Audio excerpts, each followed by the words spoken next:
Reimagining Success, episode 158. You're listening to Reimagining Success, the podcast where we help you reimagine your future, designing a life and career beyond the 9 to 5 that allows you the freedom, flexibility, and fulfillment that you've been dreaming of. I'm your host, Anna Lundberg. Now, let's get started on those dreams. Hello there and welcome back as we look at redefining success, because of course we're nearing the end of the year 2021, beginning to inch closer to 2022. And I always like to use this time, as I think most of us do in our society. We've come to see this time as one of reflection, reviewing the past 12 months, looking ahead to the new year. And of course, if you've been part of this community, if you found this podcast, you know that the title is Reimagining Success. And I really want to bring it back to basics, really. Basics, I say, but it's really fundamental and quite complex, as we'll see.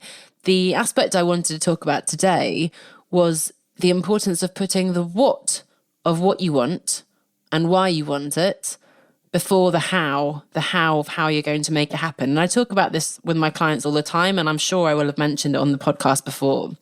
Because let me give you some examples. I've been thinking about this business idea, but I can't see how it would ever make money. So I'll just, I just go around thinking about it. I never do anything about it. I'd really like to do this thing, but it's never going to work because I'm so passionate about blah, blah, blah, blah, but, right? There's always a but. And again with clients, with people in my group, I say, they have all these exciting ideas. Deep down, they know what they want. You know what you want. And yet you begin to say, oh, no, I can't. Or you actually limit yourself before you've even worked out what it is you want to do and why that's important, right? You focus on all the reasons why it won't work before you've even done any due diligence, exploring it, researching, trying to see if it could work. And the truth is, actually, you can't work out. I can't tell you, nobody can tell you if it will work or not. Now, of course, I can share my perspective and my experience. I can guide you on making it work as best as possible, as well as possible. Is that grammatically correct? We would do that work together. But we can't sit here behind our phone, behind our laptop, wherever you are right now and go, oh, no, it's never going to work. Nobody can, because, of course, if that were the case, then all these innovative ideas and companies and innovations and inventions and so on would never have come to fruition. And I'm not saying necessarily that we're going to, change the entire world with our business, although we will do in some small way at least. But it's not possible to rule something out just by sitting here right now, right? I mean, maybe in Dragon's Den, Shark Tank, whatever, there are experts who would choose not to invest, that's fine. But what I'm saying is we don't want to rule something out before we've even given it a chance, right? So here's what we're doing here. We're comparing this vague dream with a reality. So we might have had this dream. You could have had this idea for years and years. It could be a recent idea, right? It's very vague at this stage. You haven't looked into it. And you're comparing that kind of theoretical cloud, nebulous thing over there with the really tangible reality of what's in front of you. So it could be a new business idea when you're comparing that, I could maybe start my own business, to, I am a financial director in this company, I'm earning so and so much money, and this is what I do, and so on, right? It's impossible to compare that nebulous idea over there with the very comprehensive understanding of what you have in front of you. Maybe at the moment you're freelancing, or if you have a certain type of corporate client or a particular business model, and again, you have this idea of doing something very different, but you haven't really looked at what would it take to do coaching instead? What would it take to shift and work with this type of client and do more one-to-one, or do more group work, or productize my services, or create services out of my products, right? We just don't know yet. And it's a little bit like better the devil you know than the devil you don't. You just rule it out before you even give it a chance. It seems too idealistic, because of course it is. It's just that kind of vague, fluffy unicorn dream over there with a land of rainbows. It sounds amazing, but you're scared to touch it because it's so far off, and it sounds great, but it's never going to work, and so on. So first of all, we're comparing something very vague and idealistic with a harsh reality of what's in front of you, which is an unfair comparison. in both ways, by the way, as I say, I realise both in terms of the new idea being very risky and the current reality being very stable, but also actually we might be putting on rose-tinted glasses when we're talking about that dream, right? So we might be too critical about the idea in front of us because we don't yet know the disadvantages of this other idea. So I'm making it a bit more complex there, but both in terms of the positive and the negative, it's impossible to compare the two.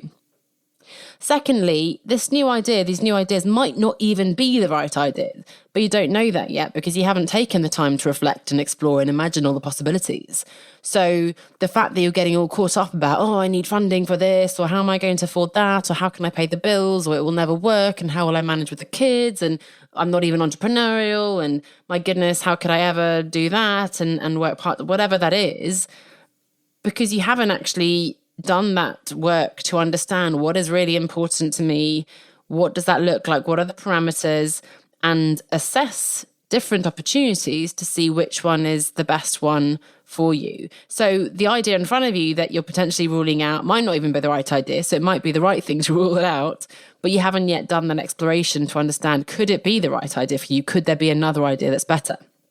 So let's try to put the how to one side. I know it's hard, but think of this as kind of an action plan, a roadmap. You will get to the how, of course, but we need to be a little bit patient and take the time to explore the what and the why first. So take a step back and explore what you want. What do you want more of? What are you trying to move towards? What do you want less of? What are you trying to move away from? So you can think of this in terms of more freedom, flexibility, fulfillment that I talk about. I talk about the ikigai, where we have those circles, the purpose of work that you love doing, that you're really good at, that is meaningful, that's earning you money. So what's the priority for you right now? Is it more money? Is it more passion for the work that you do? Is it a greater sense of meaning? Is it really leveraging your skills? What is it you want more of? What do you want less of? And that will help you then begin to understand, hang on a second, is this the right idea or not, right?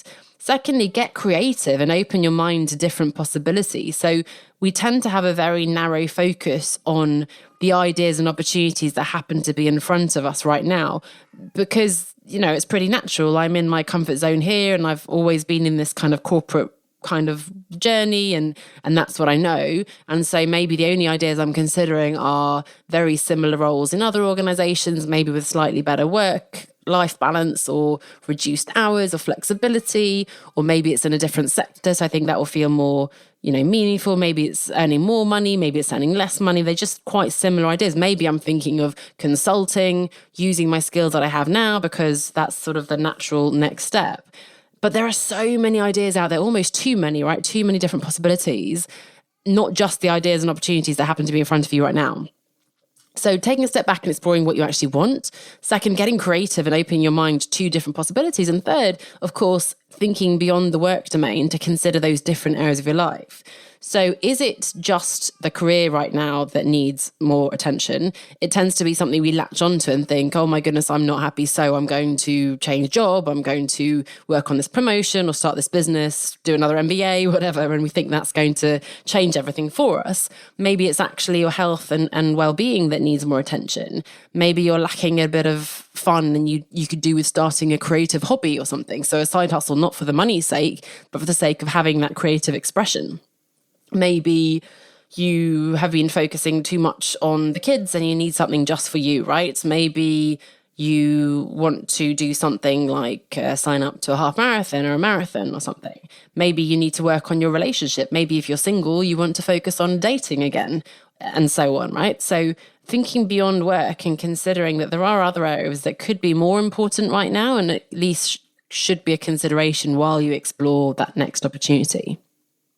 Now, here's the thing. Once you're clear on what you want, you'll have so much more, not just clarity, but also energy and enthusiasm for it. If you spent that time researching, fleshing out the idea, you're going to have a more practical concept of what it entails. And then you can go out and you can start asking questions. You can get the support you need. You can fill in the gaps and work out how to actually make it happen. But you can do so knowing that you have explored different ideas. You've ruled out different thoughts that you had for good reason. You've chosen this one or several ideas because really you do feel it has legs. It fits your top criteria of, giving you more enjoyable work, giving you more time. You think this would be a really exciting thing right now. Of course, we can never know exactly whether it will work until we try it, but at least now you've done enough due diligence, research and exploration in order to try to take it to the next level, i.e. now we can get to the how. So again, key message here, get clear on the what you want and the why before you get caught up in the how. And I have so many resources on this, and we will be talking about this in the coming weeks as well on the podcast, how, of course, you can do that, because that's the next question. And exploring more again about why is this so important, and how do you set goals, and what are good goals, and all those wonderful things that are fun to explore that perhaps we don't spend enough time thinking about. But again, really putting the what and the why of what you want before you get caught up in the how. And now is a really nice time of the year. Again, naturally, maybe slowing down a bit at work. We're sort of taking the foot off the gas. I don't know why I use that American expression. We're getting close to hopefully some time off. If you're down under, as I know some of my clients are, you're going to have summer off now. You know, up here in the cold, we've got Christmas coming up. Whatever it is for you, this tends to be that time of reflection. Is it the Georgian calendar we have? The new sort of new year, new you kind of themes that will be in all the magazines and so on, right? So let's go with the flow. Let's go with what society is kind of supporting us now. Make it easy for ourselves. Take that time off as we spend time with friends and family and so on. I feel like it's a natural space for reflection. Maybe getting out of our usual routines helps shake things up a little bit, getting away from our day job as well, slowing things down a little bit so that we can then speed up once we know what it is we want. So again, what is it you actually want? You may know, it may be really obvious, and you may say, no, I know this is what I want. I want to find out how, and that's fine. And then we can get to the how of how to make that business happen, how to make the change, how to improve your work-life balance, whatever that goal is for you. But I want you to be really clear on what that is, why it's important to you, how will your life change, when you succeed, in what meaningful way, how does this sit with all your other goals, with your other priorities in life, and so on. So I hope that is a valuable reminder for you to reflect on what it is you want, why that's important, before you get caught up, before you start ruling things out because you think it's too difficult. Thanks so much for listening, and I'll see you next week when we'll be talking about how we can enjoy the journey. And yes, I'm using the J word, as they say on Strictly Come Dancing here in the UK, but really talking about the importance of goals, not just for the sake of getting to that destination, but the process of getting there. I'll see you next week. Bye for now. Thanks for listening to Reimagining Success with Anna Lundberg. If you're looking for support and encouragement as you begin to reimagine success in your life, then come on over and join us in the One Step Outside Facebook group. You'll find like-minded people who will cheer you on, as well as free training sessions and lots more. To join, visit onestepoutside.com/community, or just search for One Step Outside on Facebook. I'll see you over there.